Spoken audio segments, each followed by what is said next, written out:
வாங்கி கொடுத்துருக்கோம். எங்கள் ஸ்டூடெண்ட்ஸ் நிறைய பேர் இப்போ பார்க்க முடியுது. பார்ட் டைம் ஜாப் மூலமாக கிட்டத்தட்ட 25,000 வரைக்கும் ஏர்ன் பண்ணக்கூடிய ஒரு கோல்டன் ஆப்பர்ச்சுனிட்டியில் நம்ம மாணவர்கள் இருக்கிறத நினச்சி எனக்கு ரொம்ப பெருமை. இந்த ப்ரெஸ் மீட் மூலமாக நாம் சொல்லிக்கிறது என்னன்னு கேட்டால், இந்த எம்ஓஇ புரிந்துணர்வு எம்ஓஇ மூலமாக வெறும் 100 பேருக்கு மட்டும்தான் நமக்கு சீட் அலோகேஷன் கொடுத்துருக்காங்க. யூனிக்காக ஃபாரினில் போய் படிக்கிறதுக்கு மொத்த சீட்டே வெறும் 100 சீட்டு மட்டும்தான். இது உங்கள் மூலமாக இது யாருக்கு வாய்ப்பு கிடைக்குதோ அவங்களுடைய லைஃப் ஒரு பெரிய ஒரு மாற்றத்தையும் ஒரு மிகப்பெரிய உயரத்தையும் தொடர்றதுக்கு நீங்கள் காரணமாக இருக்கணும் அப்படிங்கிறதுக்காகத்தான் இந்த ப்ரெஸ் மீட். ப்ராசஸில் இருக்காங்க. கண்டிப்பாக இவங்க மூலமாக நம்மளுடைய ஸ்டூடெண்ட்ஸ் பல முக்கியமான ரேங்க்ல ஐஏட்டா வந்துருவாங்க.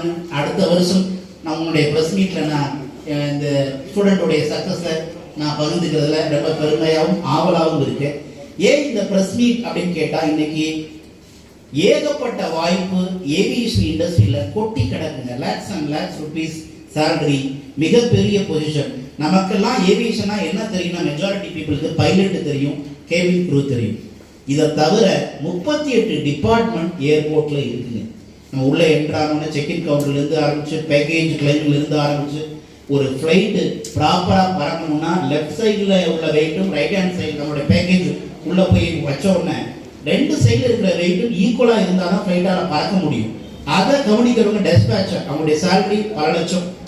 இது மாதிரி 38 டிபார்ட்மெண்ட் இருக்கிறத நாங்கள் இங்கேருந்து லைவாக உங்களுக்கு சொல்லித்தரோம்.